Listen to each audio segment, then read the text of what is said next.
Yeah, I see four major trends that's happening in the Chinese business environment. The first one is demographic. As the population shrinks, we now see higher wages in the unskilled workforce and also the semi-skilled workforce. And also there's a shortage of people that are capable of doing innovative work.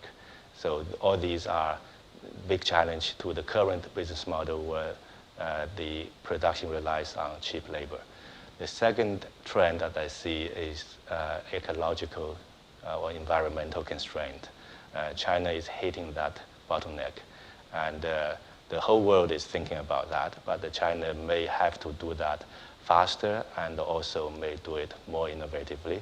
And the government, I think, is the first country in the world that has put the eco-friendly civilization as part of the party charter and the national strategy. So I think China has got that right on. And whether China can get out of this environmental trouble or take a lead to move up to a new kind of industry or industrial structure with eco-friendly thinking.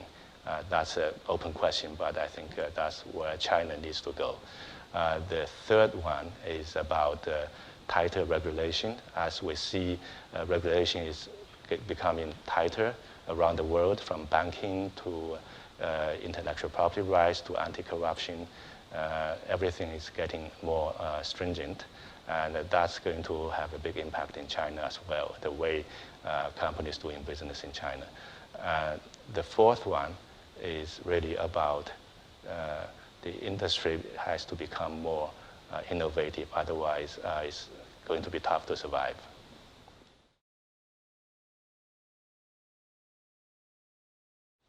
Yeah, in terms of the skills needed in the new environment, the Chinese leaders should have the skill of critical thinking, which the traditional education system doesn't really help people to prepare for that.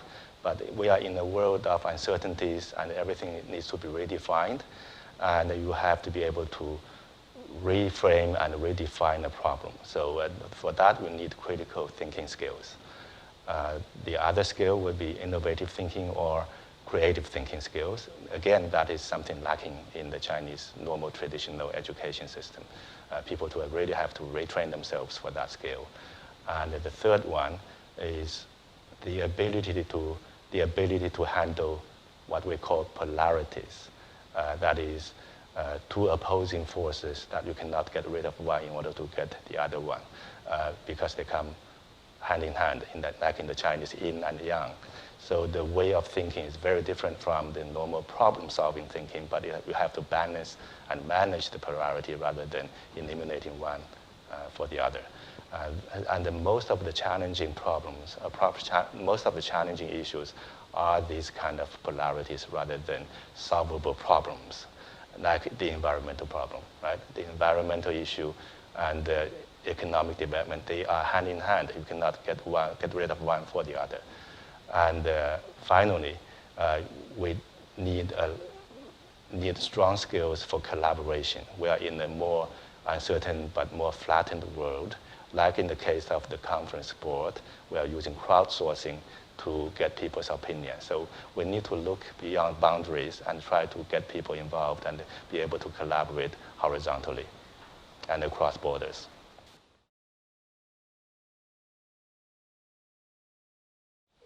I see best practices in different companies, both in China, in Chinese companies, as well as multinational corporations. The first thing that they do is they make sure that the leadership strategy is aligned with the business strategy. The business strategy is difficult enough to come by because it's hard to have a clear direction.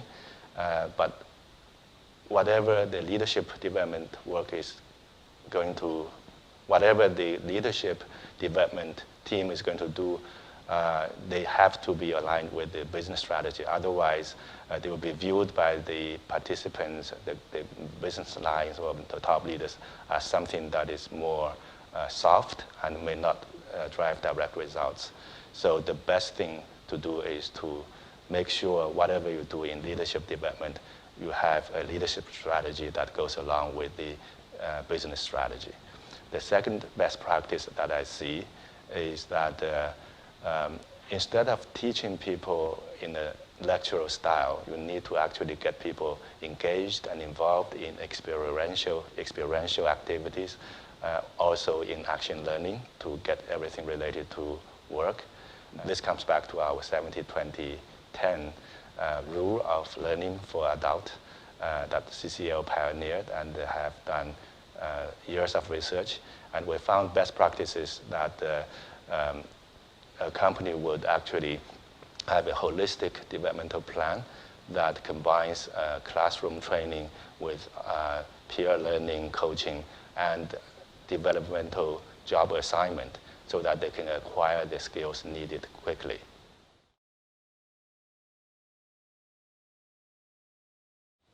Yeah, there are many good technologies and tools to help companies to develop their leaders and help them acquire the necessary skills. One is about innovation. We have a workshop and the tools to help companies to develop people who can think more holistically. So to basically use both the right brain and the left brain in a balanced way. So we basically combine the design thinking methodology from the creative design industry with the business thinking or engineering thinking, which is more left brain logical thinking, and put them in a balanced way. And also put them in a team and organizational framework so that a team of people with different ways of thinking can work together to produce innovative results. So that actually we have applied that methodology to companies in China and resulted in actual new innovation projects. The second tool that I would like to mention is a tool that helps companies to lead across boundaries, geographic boundaries, demographic, hierarchical, horizontal, and stakeholder boundaries. This is what we call boundary spanning leadership. And it is a study, it's a 10-year study that we look at the best practice around the world, especially from Asia, that companies who are able to cross the boundaries effectively, they can survive in this new uncertain and volatile world. The third tool that we can use very widely is what we call a visual explorer. Which actually is a set of graphical cards that help people to think and to feel and to use the whole brain to articulate and form consensus on things that are uncertain and vague.